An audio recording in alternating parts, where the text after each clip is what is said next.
Hello, ಎಲ್ಲರಿಗೂ ಸ್ವಾಗತ ನನ್ನ ಯೂಟ್ಯೂಬ್ ಚಾನಲ್ಗೆ. ಎಲ್ಲರೂ ಹೇಗಿದ್ದೀರಾ? ಆರಾಮಾಗಿದ್ದೀರಿ ಅಲ್ವಾ? ಸೀತಾಫಲ ತಿಂದು ತಿಂದು ಗಂಟ್ಲೆ ಹೋಗ್ಬಿಟ್ಟಿದೆ, ಹಾಗಾಗಿ ವಾಯ್ಸ್ ಬರ್ತಾ ಇಲ್ಲ. ಪ್ಲೀಸ್ ಅಡ್ಜಸ್ಟ್ ಮಾಡ್ಕೊಳ್ಳಿ. ನೋಡಿ, ಇವತ್ತು ನಾನು ಸ್ವೀಟ್ ಪಡ್ಡು ರೆಸಿಪಿ ಮಾಡ್ತಾ ಇರೋದು.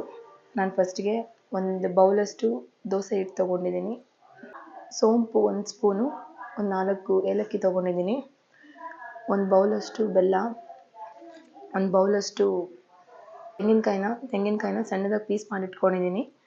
ಆಮೇಲೆ 2 ಬನಾನ, ದೊಡ್ಡ ಬನಾನ, ಚಿಕ್ಕದಲ್ಲ ದೊಡ್ಡ ಬನಾನ ತೊಗೊಂಡಿದ್ದೀನಿ. ಬನ್ನಿ ಈಗ ಹೇಗೆ ಮಾಡೋದು ಅಂತ ಹೇಳ್ಬಿಟ್ಟು ಸ್ಟಾರ್ಟ್ ಮಾಡೋಣ.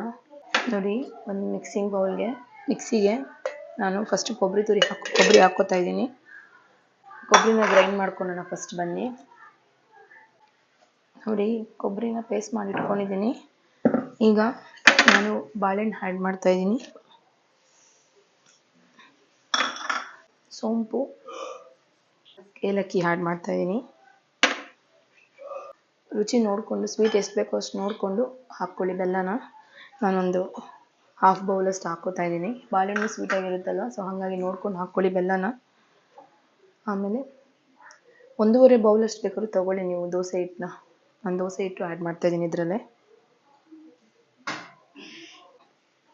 ಮಿಕ್ಸಿ ಮಾಡ್ಕೊಂಬರ್ಬೇಕು ಇದನ್ನು. ನೋಡಿ, ನಾನೆಲ್ಲನೂ ಇದರಲ್ಲಿ ಒಂದು ಬೌಲಲ್ಲಿ ಹಾಕ್ಕೊಂಡಿದ್ದೀನಿ, ಮಿಕ್ಸಿ ಮಾಡಿರೋದೆಲ್ಲ. ನೋಡಿ, ನಾನು ಪಡ್ಡು ಮಾಡೋದು ಇಟ್ಕೊಂಡಿದ್ದೀನಿ. ಬನ್ನಿ, ಈಗ ನೀವು ಆಯಿಲ್ ಬೇಕಾದರೂ ಹಾಕ್ಕೋಬೋದು, ತುಪ್ಪ ಬೇಕಾದರೂ ಹಾಕ್ಕೋಬೋದು. ಮಾಡೋವಾಗ ಮಕ್ಕಳಿಗೆ ತುಪ್ಪ ಹಾಕಿ ಮಾಡಿಕೊಡಿ, ತುಂಬ ಇಷ್ಟಪಡ್ತಾರೆ, ಚೆನ್ನಾಗಿರುತ್ತೆ, ಟೇಸ್ಟು ತುಂಬ ಚೆನ್ನಾಗಿ ಬರುತ್ತೆ.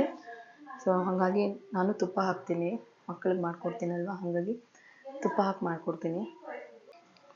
ನೋಡಿ, ಹೆಂಚು ಚೆನ್ನಾಗಿ ಬಂದಿದೆ. ಇದನ್ನೇ ನಾವು ದೋಸೆ ಹೆಂಚು ಮೇಲೆ ಪ್ಯಾನ್ ಕೇಕ್ಸ್ ಥರನೂ ಹಾಕ್ಕೋಬೋದು, ತುಂಬ ಚೆನ್ನಾಗಿರುತ್ತೆ, ತುಂಬ ಹೆಲ್ದಿನೂ, ತುಂಬ ಟೇಸ್ಟಿಯಾಗೂ ಇರುತ್ತೆ. ನಾನೀಗ ತುಪ್ಪ ಒಂದು ಸ್ವಲ್ಪನೇ ಹಾಕ್ತೀನಿ. ಬನ್ನಿ ಈಗ ಒಂದೊಂದಾಗಿ ಹಾಕೋಣ. ಸ್ಲಿಮ್ಮಾಗಿ ಇಟ್ಕೊಂಬಿಡಿ, ಸ್ಟವ್ನ ಸ್ಲಿಮ್ಮಾಗಿ ಇಟ್ಕೊಂಡು ಒಂದೊಂದೇ ಹಾಕಿ.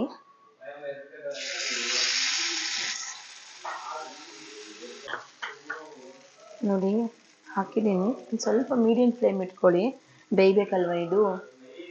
ಇನ್ನೊಂದು 3-4 ಮಿನಿಟ್ಸ್ ಬೇಯಿಸಬೇಕು. ಲಿಡ್ ಕ್ಲೋಸ್ ಮಾಡಿಬಿಡೋಣ ನಾವು. ಈ ಥರ ಲಿಡ್ ಕ್ಲೋಸ್ ಮಾಡಿ ಬೇಯಿಸಬೇಕು. ನೋಡಿ, ಆಗಿದೆ. ಒಂದೊಂದೇ ತಿರುಗಿಸೋಣ, ಈ ಥರ ತಿರುಗಿಸ್ಬೇಕು. 2 ಕಡೆನೂ ಬೇಯಬೇಕಲ್ವ, ಹಾಗಾಗಿ ಆನಕ್ಕೆ ಒಂದೊಂದು ಕಡೆನೇ ಈ ಥರ ಬಿಡಿಸ್ಕೊಂಡು ಫ್ಲಿಪ್ ಮಾಡಬೇಕು. ಈ ಥರ ಕಡಿಮೆ ಫ್ಲೇಮಲ್ಲಿ ಬೇಯಿಸ್ತೀರಲ್ವ, ಹಾಗಾಗಿ ಇದು 5 to 6 ಮಿನಿಟ್ಸ್ ಆಗುತ್ತೆ.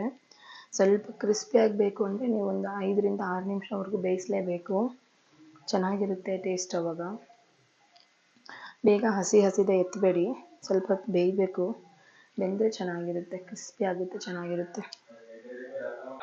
ನೋಡಿ, ಎಷ್ಟು ಚೆನ್ನಾಗಿ ಬಂದಿದೆ ಸ್ವೀಟ್ ಪಡ್ಡು, ಜಾಗ್ರಿ ಪಡ್ಡು ಇದು.